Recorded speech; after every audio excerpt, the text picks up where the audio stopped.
आतापासून आपण बसलो आहे आणि जसं फळ भरते ना आणि जसे जोडी सुटते तशीच सगळी ताकद जी आहे ती आपल्याला या ठिकाणी बघायला मिळते. खरं तर मी या मंचावर बसलेल्या सर्व मान्यवरांपेक्षा आणि सामोर ऐकायला बसलेल्या सर्व समाज बांधवांपेक्षाही लहान आहे. वयाला लहान आहे, माझ्या शारीरिक एस्टीनं मी लहान आहे आणि हे माझे जे लहानपण आहे ते लहानपण मी जपतो, जोपासतो. आपण आज एकत्र आलो याला फार मोठा अर्थ आहे.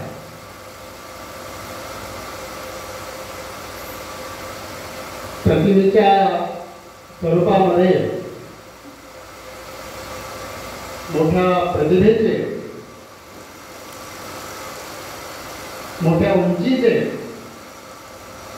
आणि ज्यांना आपण आपले महर्षी समजतो आहे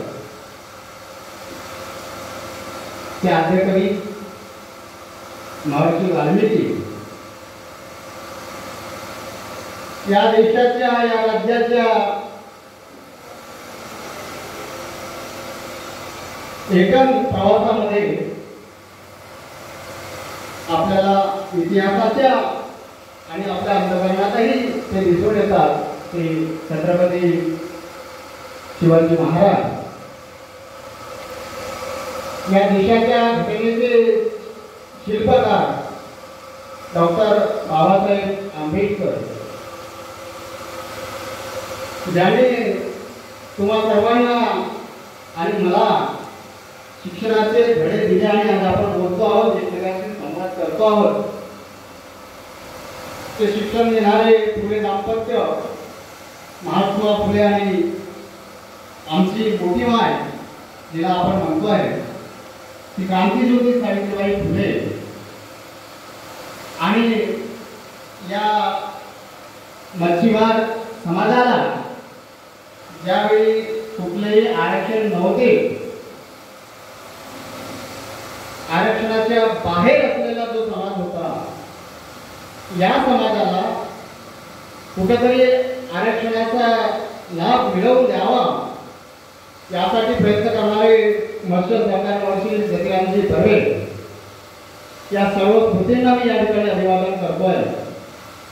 त्याचप्रमाणे मंचावर आजच्या कार्यक्रमाचे उद्घाटक आदरणीय प्राध्यापक जनार्दनजी नागपुरे सर, तसेच रघुनाथजी मेश्राम अध्यक्ष मतसंस्था गुणगाव, आमच्या या समितीचे उपाध्यक्ष सन्माननीय अशोकजी सेंगे सर, गिरधारीजी भोयर सर, या समितीचे सचिव माझे सहकारी श्री गोविंदजी मकरे, कोषाध्यक्ष श्री सन्माननीय डॉक्टर मांडकर सर, आमच्या शालूताई कोल्हे श्री गटविकास अधिकारी म्हणून त्यांचा परिचय आपल्याला झालेला आहे. ते मोठं तळपदार असं वक्तृत्व राजेजी वत्रे साहेबांच्या निमित्ताने आपल्याला या ठिकाणी बघता आलं. ज्यांची तळमळ या गोंदिया जिल्ह्यामध्ये अत्यंत महत्त्वपूर्ण आहे ते परेशजी दुर्गा साहेब, आमच्या ताई सरिताताई विश्राम, सडक अर्जुनीवरून आलेले आमचे धनीराजजी शिंदे सर, महेंद्रजी दिगोरे आणि सर्व सन्मान्य समाज बांधव आणि आमच्यासोबत आलेले अमोलजी वत्थरे, तसेच आजच्या या कार्यक्रमाचं संचालन केलं ते आदरणीय किशोरजी कोल्हे सर, त्यांची सर्व टीम, राजेशजी वत्थरे सर असतील आणि सर्व त्यांना सहकार्य करणारी सर्व टीम, मत्स्य संस्थांचे सर्व पदाधिकारी, सर्व समाज बांधव, सर्व महिला भगिनी, या सर्वांचं मी या ठिकाणी अभिनंदन करतो आहे. आणि माझे समाज बांधवांना एक विनंती करते की ज्यांना झोप लागत असेल त्यांनी आता किमान झोपू नये. जर आता आपण झोपलो तर आपल्याला 75 वर्षात आपल्याला काय अन्याय झाले हे कळणार नाही. आणि म्हणून तुम्हाला वाटते की भंडाऱ्यावरून आलोय, आमचे सर्व समूह या ठिकाणी त्यांच्या येण्याला जर काही सार्थक व्हावं असं जर तुम्हाला वाटत असेल तर तुम्ही खोल्या डोळ्याने आज मी जे काही सांगतोय ते तुम्ही समजून घ्या, ऐकून घ्या आणि ते स्वीकाराल अशी अपेक्षा व्यक्त करत आहे. तत्पूर्वी मी तुम्हाला जे काही सांगणार हा तो काही मनोज केवळ यांचा इतिहास नाही, हा काही या अखिल दिवस समाज विकास समितीचा इतिहास नाही, हा काही तुमचा आमचा एका एक दोघांचा इतिहास नाही, हा या संपूर्ण ढिवर समाजाचा जो भंडारा आणि गोंदिया जिल्ह्यातील जो ढिवर समाज आहे ज्यांनी हजारो वर्ष शेकडो वर्ष अन्यायाची अत्याचाराची झळ सहन केली त्या समाजाचा इतिहास आहे. आणि म्हणून माझी आग्रहाची विनंती आहे की आपण सर्वांनी ते ऐकावं, समजून घ्यावं आणि आपण म्हणतोय की येत्या दिवसांमध्ये या अखिल दिवस समाज विकास समितीच्या वतीनं महासंघटनाचा जो आपण पावित्र्य घेतलेला आहे की 1 लाख समाज बांधवांचं महासंघटन ते सुद्धा एक मोठं पवित्र आपल्याला घेऊन हा लढा जो आहे तो पुढे न्यायचा आहे. त्या पूर्वी मी पुन्हा या आरक्षणाच्या विषयाच्या अनुषंगानं आपणाशी काही विषय काही मुद्दे मांडू इच्छितो, ते यासाठी मांडू इच्छितो. आणि मला एक पुन्हा सांगावंसं वाटते, काही मी प्रश्नही विचारेल, तुमच्याशी संवाद करेल. खरं तर आजचा कार्यक्रम हा भाषणबाजी अशा पद्धतीचा झालेला आहे. हे जर तुम्ही खोटं आहे असं म्हणत असाल तर मी त्याला फार मोठं बक्षीस देईन. खरं तर मी सांगतोय की आपला जो कार्यक्रम या ठिकाणी होता तो संवाद कार्यक्रम होता. आपल्याला एकमेकांशी संवाद करायचा होता की बाबा तुमचं मत काय आणि आमचं मत काय, दोघांचं मत या ठिकाणी मिळवायचं आणि मग आपल्याला सर्वांमध्ये काही निर्णय घेता येईल तो आपल्याला ठरवायचा आणि तो तुमचं सर्व अनुमोदन घेऊन आम्ही या ठिकाणावर निघणार अशी आमची अपेक्षा होती आणि ते कुठेतरी पूर्ण होताना या ठिकाणी दिसते आहे. तुम्हाला हा जो अखिल दिवस समाज विकास समिती, अखिल दिवस समाज विकास समिती हे सर्व त्या कारणावर येत आहे ते काय आहे ते अखिल दिवस समाज विकास समिती म्हणजे काही आपल्याला या 2-4 वर्षामध्ये निर्माण झालेली अशी आपल्याला वाटते आहे, ती वाटते आहे फक्त, पण ती झालेली आहे असं आपण अंतिम मत त्या ठिकाणी नोंदवू शकत नाही. किंवा आम्ही त्याचे निर्माते आहोत किंवा आमच्या कुठल्या तरी प्रयत्नाने ते निर्माण झाली असं जरी तुम्हाला वाटत असेल तरी ते अक्षरशः खोटं आहे, ते खरं नाही. मी या ठिकाणी नमूद करतो आहे. आपण ज्या महापुरुषांचा फोटो या ठिकाणी ठेवला त्याचे डॉक्टर बाबासाहेब आंबेडकर ज्यांनी या देशाला संविधान दिलं, त्या बाबासाहेबांचं आपल्या समाजाच्या आरक्षणामध्ये काय रोल आहे, काय अस्तित्व आहे हेही मी सांगणं या ठिकाणी आपलं कर्तव्य समजतो आहे. आणि बांधवांनो, तुम्हाला प्रश्न पडेल की जर बाबासाहेब या देशाचे संविधान करते होते तर मग आम्ही आरक्षणापासून वंचित का, आमच्या अनुसूचित जातीचे आरक्षण का बाजूला राहिलं, असे अनेक प्रश्न तुमच्या मनामध्ये येऊ शकतात आणि ते या प्रश्नाचं उत्तर या ठिकाणी देणं मी माझं कर्तव्य समजतो आहे. सर्वांनी अनेकदा म्हटलेलं आहे की हे जे सगळे डॉक्युमेंट्स आलेले आहेत ते कुठून आले, कसे आले, यावर सगळी चर्चा या ठिकाणी झालेली आहे. मी त्यावर पुन्हा बोलणार नाही. मी काही मुद्द्यांवर आणि फार कमी वेळ घेण्याचा या ठिकाणी प्रयत्न करतो जेणेकरून ते तुमच्यापर्यंत पोहोचतील. हा जो इतिहास मी तुम्हाला सांगतोय तो तुमचा इतिहास आहे, या समाजाचा इतिहास आहे आणि म्हणून हा इतिहास आपण आपल्या पुढच्या पिढीपर्यंत पोहोचवला पाहिजे. हे पोहोचवण्याची आपली प्रत्येकाची जबाबदारी आहे. या ठिकाणी बसले सर्व सन्माननीय समाज बांधव ते मला वाटतं कुठेतरी 75-50 अशा वयोगटातील आहेत, बरोबर आहे. तुम्हाला कधीतरी तुमच्या कानावर अशी गोष्ट आली का की तुम्ही अनुसूचित जातीमध्ये होता?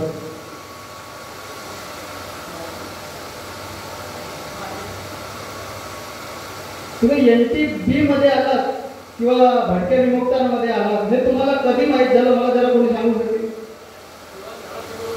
एखाद्याने उभं व्हावं आणि सांगावं की कधी तुम्ही NTB मध्ये आला, कधी? हा एखादा कार्यकाळ सांगा.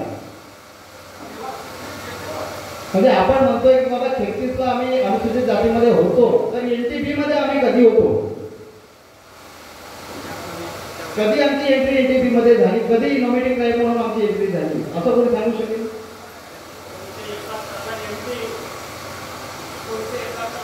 1971ला आपली प्रोसेस जी आहे NTB मध्ये जाण्याची ती निर्माण होण्याचा तो काळ आहे. खरं तर माजी खासदार ज्योतिरामजी बर्वे त्यांना आपण मस्त सरकार महर्षी मानतोय. तर मस्त सरकार महर्षी खासदार ज्योतिरामजी बर्वे यांनी 1971चा किंवा त्याच्या आधीचा जो काळ आहे 67 मध्ये अजूनचा जो काळ आहे त्यावेळेस अनुसूचित जातीच्या आरक्षणाची मागणी केली की हा ढिवर समाज आणि तत्सम समाज आहे. ढिवर समाजासारखा मासेमारी व्यवसाय करणारा मग तो अख्ख्या महाराष्ट्रातला ह्या सर्व समाजाला अनुसूचित जातीचं आरक्षण मिळावं यासाठी मोठा लढा उभा आहे. आणि 1974ला आपल्याला एनटीचं आरक्षण जे आहे ते मिळालं.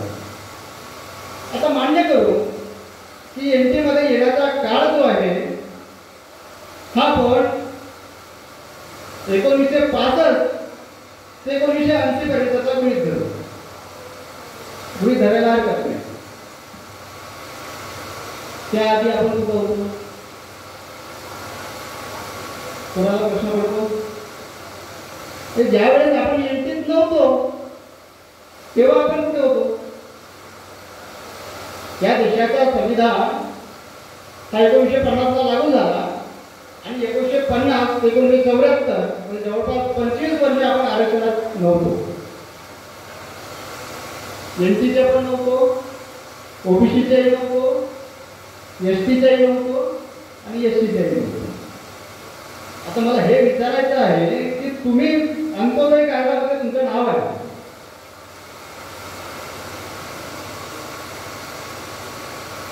आणि तुमचं अंत्योदयच्या कायद्यातून नाव काढलं आणि दिलं पांढऱ्या शुभ्र कायद्यामध्ये टाकलं.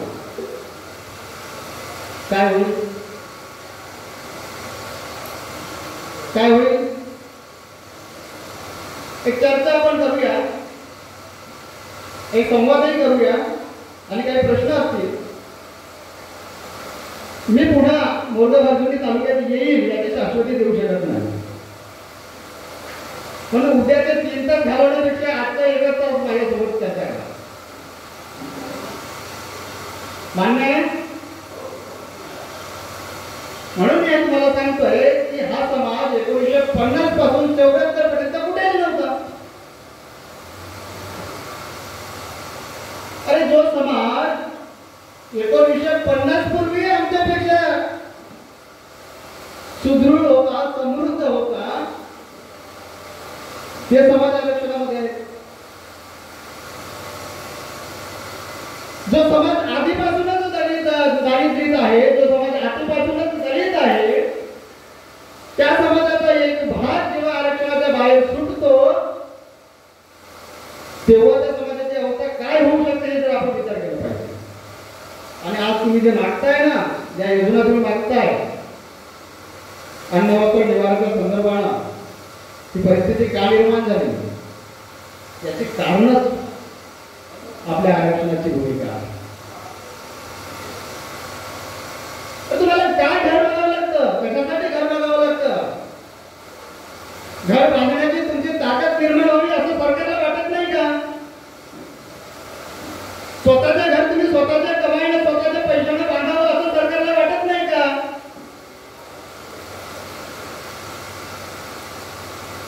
जर सरकारला असं वाटलं असतं तर सरकारने आम्हाला या आरक्षणाच्या बाहेर ठेवलं असतं का? नसतं ठेवलं. बांधवांना एक सांगेन, जेव्हा या देशावर संकट येते त्यावेळेस तुम्ही देशाच्या बाजूने उभे राहा. ज्यावेळी या राज्यावर संकट येते त्यावेळेस तुम्ही राज्याच्या बाजूला उभे राहा. आणि ज्यावेळेस तुमच्या समाजावर संकट येते त्यावेळेस तुम्ही समाजाच्या बाजूला उभे राहा. आणि ज्यावेळेस तुमच्या परिवारावर संकट येते त्यावेळेस तुमच्या परिवाराच्या बाजूला उभे राहा. बांधवांनो, हे असते सामाजिक बांधिलकी.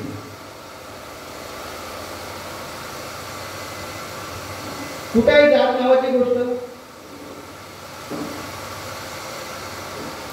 या देशाचं संविधान तुमच्या प्रत्येक मानवी मूल्याला जिवंत ठेवण्यासाठी काम करणार आहे. या देशाच्या राज्यघटनेच्या आर्टिकल 17 मध्ये कुठल्याही जातीच्या, धर्माच्या, वंशाच्या लिंगाच्या आधारावर एखाद्या व्यक्तीला त्याच्या अधिकारापासून वंचित ठेवता येत नाही. या देशाच्या संविधान सांगतो. आम्ही तर 75 वर्षापासून वंचित आहोत. तिथल्या व्यवस्थेच्या लक्षात येत नाही का? तिथल्या यंत्रणेला कळत नाही का? मग कळत नसेल, समजत नसेल तर हा मुद्दा, हा अधिकाराचा मुद्दा, हक्काचा मुद्दा आम्ही इथल्या व्यवस्थेला सांगितलं पाहिजे की नाही? सांगितलं पाहिजे की नाही? ही सर्व आता तुमची जबाबदारी आहे. आपण दोन्ही राज्य आणि केंद्राच्या दोन्ही ऍडमिनिस्ट्रेशन पर्यंत पोहोचलो. एखाद्याला अनुसूचित जाती किंवा जमातीत टाकण्याचं आणि काढण्याचं काम जो कोणी संबंधित विभाग करतो आहे त्यांच्यापर्यंत आपण आपले प्रपोजल पोहोचवलेले आहे. राज्याला खरंच हे अनुसूचित जातीमध्ये आहेत हे म्हणण्याचं काम जे आहे ते राज्याला करावं लागतं आहे. आणि हे करण्यासाठी जे राष्ट्रीय अनुसूचित जातीचा आयोग आहे, ज्याला भारताच्या संविधानाचा अनुच्छेद 338 अन्वये मान्यता असतं, ज्यांच्या सर्व टीमच्या निर्मितीसाठी राष्ट्रपतींची स्वाक्षरी असते, ती संविधानिक संस्था ज्याला आपण म्हणतो ते अनुसूचित जातीचा आयोग, त्या आयोगाने महाराष्ट्र राज्याला 2दा पत्र दिलेली आहे. कितीदा? 2दा पत्र दिलेली आहे. एक पत्र दिलं 11 नोव्हेंबर 2023 ला की आम्हाला या समाजाच्या, या जातीच्या, अनुसूचित जातीच्या पूर्व आरक्षणाच्या संदर्भात आम्ही चौकशीचे निर्णय जे ते घेतलेले आहेत आणि आम्हाला 15 दिवसामध्ये तुम्ही अहवाल पाठवा, असं त्यांनी महाराष्ट्राच्या मुख्य सचिवांना दिलेलं आहे. आज नोव्हेंबर 23 पासून आजच्या तारखेपर्यंत किती दिवस झाले? किती दिवस झाले? किती महिने झाले? नोव्हेंबर, डिसेंबर, जानेवारी, फेब्रुवारी, मार्च, एप्रिल, मे, जून, संपला 1 वर्ष आपला आता. हे पुन्हा मी राष्ट्रीय आयोगाच्या लक्षात आणून दिलं आणि राष्ट्रीय आयोगाने पुन्हा 11 मार्च 2024 ला म्हणजे आता मार्च मध्ये पुन्हा रिमाइंडर दिलं राज्याला, राज्याच्या मुख्य सचिवांना की बाबा आम्ही तुम्हाला आधीच पत्र दिलेलं आहे, पुन्हा तुम्हाला आम्ही पहिलं स्मरणपत्र देतो, पुन्हा 15 दिवसामध्ये तुम्ही आम्हाला अहवाल पाठवा. मार्च, एप्रिल, मे, जून 3 ते 4 महिने संपतायत. अजून महाराष्ट्र राज्याचा अहवाल राष्ट्रीय आयोगाकडे गेलेला नाही. माहिती आहे सर्वसामान्यांना? माहिती आहे का? आता राष्ट्रीय आयोग आपलं काम करते, ते पत्रावर पत्र पाठवतात राज्याला. समाजाची काय भूमिका आहे? समाजाची काय भूमिका आहे? मग आता तुम्हाला हे सांगितलं जातं की येत्या काही दिवसांमध्ये 1 लाख समाज बांधवांच्या संख्येनं तुम्हाला रस्त्यावर उतरावं लागेल. तर हे संकेत तुम्ही समजून घेतले पाहिजे. काय समजावं लागतंय? काय सांगावं लागतंय? आणि मग आता तुमची प्रत्येकाची जबाबदारी आहे की तुम्ही राहता त्या ठिकाणी 100 लोक तुम्ही संघटित केले पाहिजेत. तुम्ही राहता त्या तालुक्यांमध्ये तुम्ही हजारो लोकांना संघटित केलं पाहिजे. तुम्ही राहता त्या जिल्ह्यांमध्ये लाखो लोकांना संघटित केले पाहिजे. आणि तेव्हा आरक्षणाची लढाई तुम्ही पुढे घेऊन जा. अखिल भारतीय धीवर महासभा नावाची एक संस्था निर्माण झालेली होती 1950 मध्ये, ज्याच्यावरून तुम्हाला आज हे अखिल युवक विकास समिती दिसते ना, ही तिथून आलेली आहे.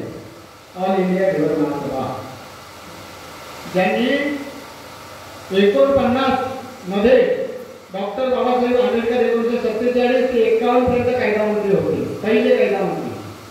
तर 49 लाच अखिल युवक महासभेने डॉक्टर बाबासाहेब आंबेडकर यांच्या निदर्शनास या समाजाच्या आरक्षणाच्या सगळ्या बाबी आणून दिलेल्या होत्या.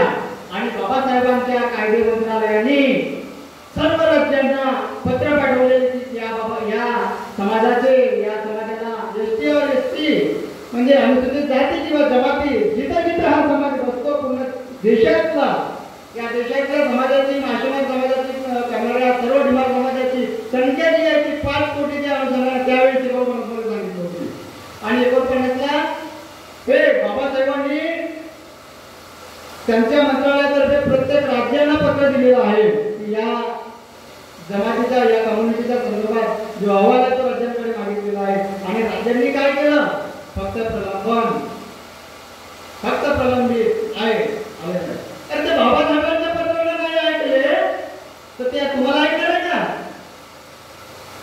ऐकणार आहे का?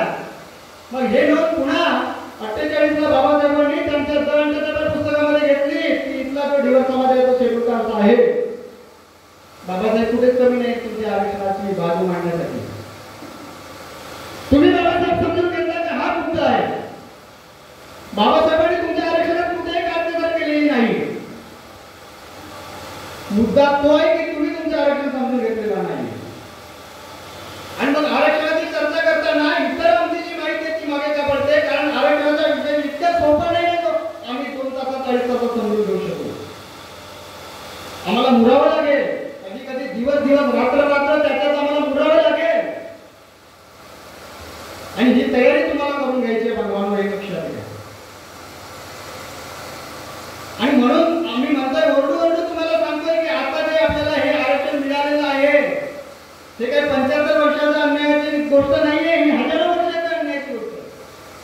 हजारो वर्ष अन्याय झालं तेव्हा कुठे तुम्ही 36 ते 50 आरक्षणात आले. अन्याय झाला तुम्ही सावकार असते का मध्ये असते का? हे पुरावे आहेत तुमच्या दारिद्र्यपणाचे, हे तुमच्या दलित असण्याचे पुरावे आहेत. तुम्ही तुमचा सातबारा समजून घेण्याच्या मानसिकतेत जर नसाल अशाच तुमच्या पिढ्या बरबाद होणार आहेत जशा 3 पिढ्या 75 वर्षामध्ये झाल्या. कधीतरी तुमच्या पोरांकडे अशा प्रेमळ नजरेने बघा. तुमच्या येणाऱ्या पिढीकडे डोळे उचलून बघा. तुम्ही जसे जगले तसे त्यांना जगवायचंय का? तसे जगताना पाहायचंय का? जाळ घेऊन चालत साऱ्या सकाळी पाहिजे 5 वाजता मच्छी मारायला पाहायचंय का तुम्हाला? आपला पोरगा आता मत्स्य संशोधक झाला पाहिजे. मच्छीमार नाही, मत्स्य संशोधक झाला पाहिजे. हे स्वप्न आपल्याला बघावे लागते. ज्या शासनाचा मत्स्य संशोधनाचा मत्स्य विभाग आहे त्या विभागामध्ये किती पोरं आहेत आपली मासेमारांची? किती पोरं आहेत? ही प्रश्न कधी पडणार? आणि म्हणून माझं एकच तुम्हाला वारंवार सांगण्याची आता संघटित व्हा. हजारो वर्षाचा अन्याय तुमच्यावर झालेला आहे. आणि तुम्हाला जे सरांनी दाखवलंय की तो 210 पानांचा जो प्रस्ताव आहे त्याच्याही पलीकडे तो पूर्ण इंग्रजीत आणि हा 300 ते 350 पानांचा प्रस्ताव पुन्हा जे राज्याला दिला सगळे डॉक्युमेंट सगळे अहवाल राज्याला दिला. आणि राज्य संघाने आता म्हणावं की ढिवर समाज शेड्यूल कास्टमध्ये नाही आणि राज्य शासनाची ताकद अनुभव हे हा मराठीमध्ये हा इंग्रजीमध्ये 2 दिवसात जे आपण निवेदन तयार करतो याला जवळपास 6 महिन्याचा वर कालावधी लागलेला आहे. आणि मग आता शासन आपल्या कागद फेटाळू शकत नाही. नाहीतर 3 दिवसात आपल्याला पत्र आलं असतं की तुम्हाला एसटी देता येत नाही, एसटी पण देता येत नाही. पण जेव्हा राष्ट्रीय आयोग महाराष्ट्र सरकारला पत्र देते 2 पत्र, एक नाही, तर समजा तुमच्या डॉक्युमेंट मध्ये किती ताकद असेल? किती ताकद असेल? आणि मग आमच्या देवीलालजी भोसले साहेबांच्या सोसायटीमध्ये जर आमच्या शालूताई कोल्हे मच्छी मारायला जातील तर ते करू देतील का? मासेमारी करू देतील का? मी जर तुम्हाला म्हटलं की बाबा हे तेलापी मच्छी आहे आणि हे तुम्ही सकला म्हणाल का? हे म्हणून घेतल्या गेलेलं आहे तुमच्याकडनं. हा खोटेपणा मिळवून घेतलेला आहे तुमच्याकडनं. आणि हा खोटेपणा तुम्हाला जर बाजूला करायचं असेल तर तुम्हाला चळवळ समजून घ्यावं लागेल. तुमचे कॉन्स्टिट्यूशन राईट, तुमचे स्वतःचे अधिकार तुम्हाला समजून घ्यावं लागेल, तुमचे हक्क तुम्हाला समजून घ्यावं लागेल. आणि मग तुम्हाला एखाद्याला हे म्हणण्याची गरज नाही एखाद्या पक्षाला की गेर बाबा आम्हाला तिकीट. समाजातनं माणूस जाईल, तुमच्या मागे सारे लोक लागतील, सारे पक्ष तुमच्या मागे लागतील. तुम्हाला निर्माण करावा लागेल. आणि शावकाराला आरक्षणाची गरज पडत तर आम्ही तर शावकार आहोत का? मी कोणी देते का व्याजाला पैसे? आपल्या समाजामध्ये आहे का कोणी आता? आहे का? मग जेव्हा शावकाराला आरक्षण लागतं तर इथे डुकरं पोसणाऱ्याच्या पोराला आरक्षण लागत नाही का? तिथं मासेमारी करणाऱ्याच्या पोराला आरक्षण लागत नाही का? हे सगळे मुद्दे हा मी विचार केला पाहिजे. मला माहित आहे की तुम्ही या ठिकाणी आलेले सर्व मत्स्यसंस्थांचे लोक आहेत, तुम्ही मासेमारी करणारे लोक आहेत, तुम्ही दिवसभर काम करता तेव्हा सायंकाळी कुठंतरी काहीतरी आपल्याला खायला भेटते. तरी मी माझा हा प्रश्न आहे, तुम्ही दिवसभर काम करताय, दिवसभराची रोजी कमावताय, तुम्ही स्लॅबचे घर बांधले, त्याच्यावर दुसरा मजला चढवलाय, तिसरा मजला चढवलाय, सारं करून झालंय, पोरं शिकू लागली आहे, तुम्हाला अधिकारच नाही. काय करणार? काय करणार आहे त्या संपत्तीचं तुम्ही? तुमची पोरं जे उच्च शिक्षित झाली त्याचं काय करणार? तुमची पोरं जे डॉक्टर झाली, तुमची पोरं इंजिनियर झाली, देशाच्या सेवेत आलीच नाही, काय कराल तुम्ही? किती खाजगी रुग्णालय बांधून देणार? मग तुम्हाला जर देशाची सेवा करायची असेल तर तुमचा अधिकार तुम्हाला मिळवून द्यावा लागेल. तुम्हाला शासकीय त्या प्रवेशामध्ये जावं लागेल. तो ऍडमिनिस्ट्रेटिव्ह असो, तो राजकीय असो, तो शैक्षणिक असो, तो सामाजिक असो. आणि देशाचा विकास जर करायचा असेल तर तुम्हाला तुमच्या समाजाचा विकास करून घ्यावा लागेल. तुम्ही देश आणि समाज या दोन्ही गोष्टीला जर बाजूला ठेवलं तर तुम्ही स्वतःचा आणि समाजाचा आणि देशाचा विकास करू शकणार नाही. तुम्ही जेव्हा स्वतःच्या समाजाचा आणि स्वतःचा विकास करता तेव्हा या देशाच्या विकासाला सुद्धा हातभार लागतं, हे विसरून चालणार नाही.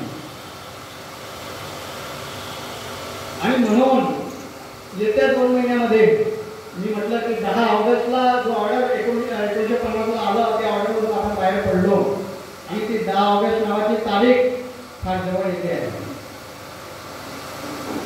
आणि माननीय गुरुवर साहेबांना पण माझी विनंती आहे की गोंदियामध्ये प्रयत्न करताना एक लक्षात घ्या की जिथं इतिहासामध्ये तुमच्यावर अन्याय झाल्याच्या नोंदी आहेत, त्या नोंदणीकडे तुम्ही जर दुर्लक्ष केलात तर तुम्ही या अख्ख्या यंत्रणेच्या अख्ख्या व्यवस्थेच्या बाहेर पडल्याशिवाय राहणार नाही.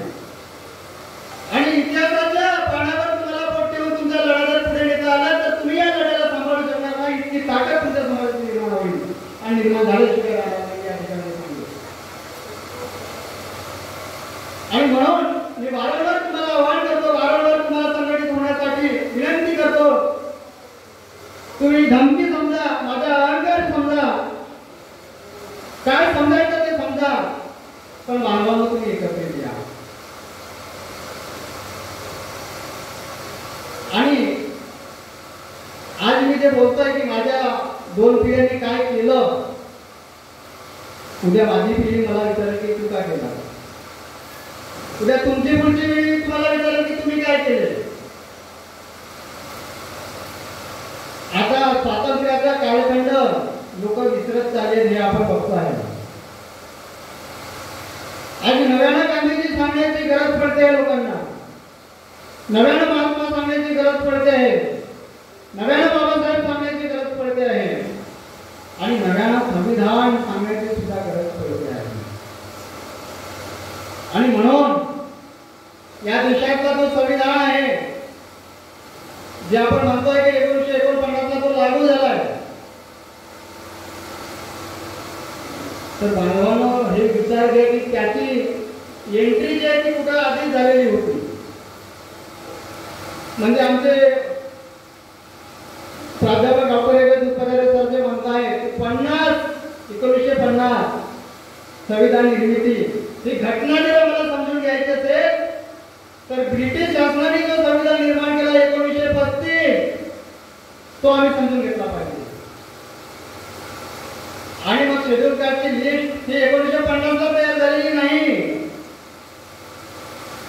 ही डॉक्टर बाबासाहेब आंबेडकरांनी तयार केलेली लिस्ट नाही. ही लिस्ट कुणी तयार केली? ही इथल्या ब्रिटिश गव्हर्नमेंटने तयार केली.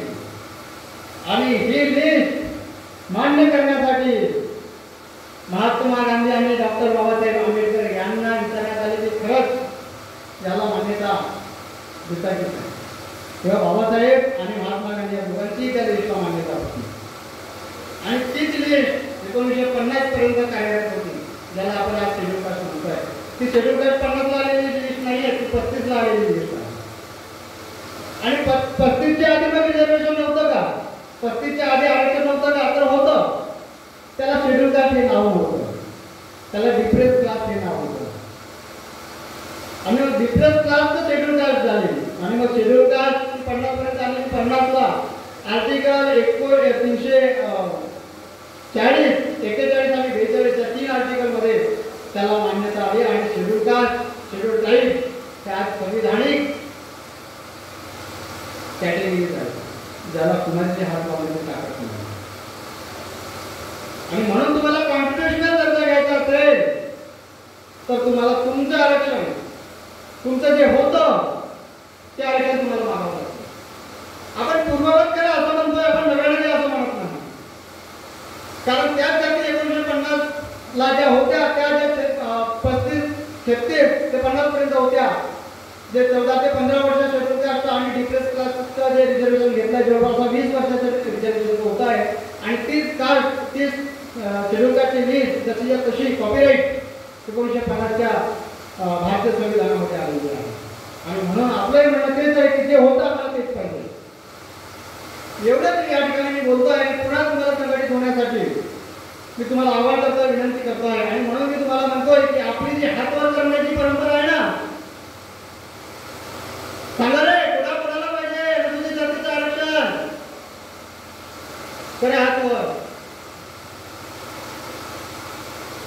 करेल का?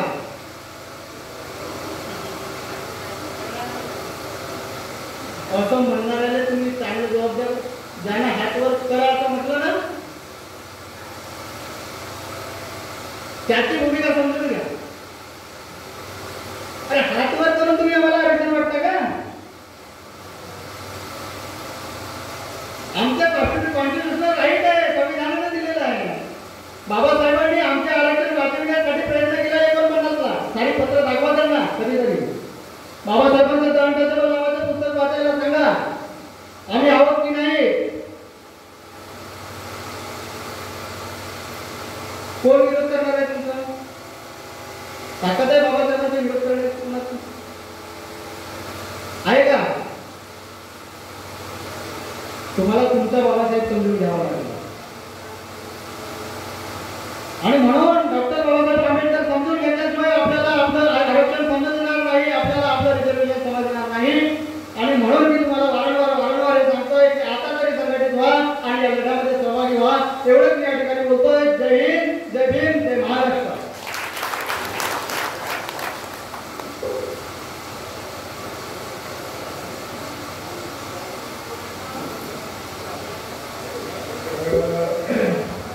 माननीय अध्यक्ष महोदय यांनी आपल्याला आरक्षणाची बरीच म्हणजे सखोल माहिती आपल्याला दिलेली आहे. आणि खरोखरच आपल्याला आरक्षणाची आवश्यकता आहे हे तुम्हाला वाटतं का? आपल्याला अनुसूचित जातीचं आरक्षण मिळावं त्याच्यानं आपलं काय भलं होणार आहे? आपला सामाजिक, शैक्षणिक आणि आर्थिक स्थिती कुठं सुधारू शकते याची संपूर्ण भूमिका त्यांनी आपल्याला ह्या कमी वेळात आपल्याला समजावून सांगितलेली आहे. यानंतर आभार प्रदर्शन आदरणीय आमचे मेश्राम सर करतील अशी मी त्यांना विनंती करतो. पण तत्पूर्वी सर्वांनी नाश्ता करूनच या ठिकाणी उठावे अशी माझी विनंती आहे. कुठल्याही प्रकारची गडबड होता कामा नये. काही कोणाच्या समस्या असतील तर त्यांनी कृपया इथे येऊन मांडाव्या, जेणेकरून आपल्याला तिथं आता तोडगा काढता येईल, आपल्याला समस्येचा निराकरण करता येईल. ठीक आहे, कोणाच्या काही समस्या असतील तर या, घाबरू नका. आपला मंच आहे, आपण आहोत. आपण दुसऱ्याच्या मंचावर नाही, आपल्या मंचावर आपण आहोत. आपल्या समस्या आपल्या समोर मांडायच्या.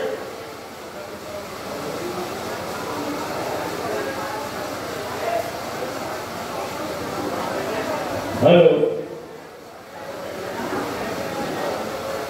या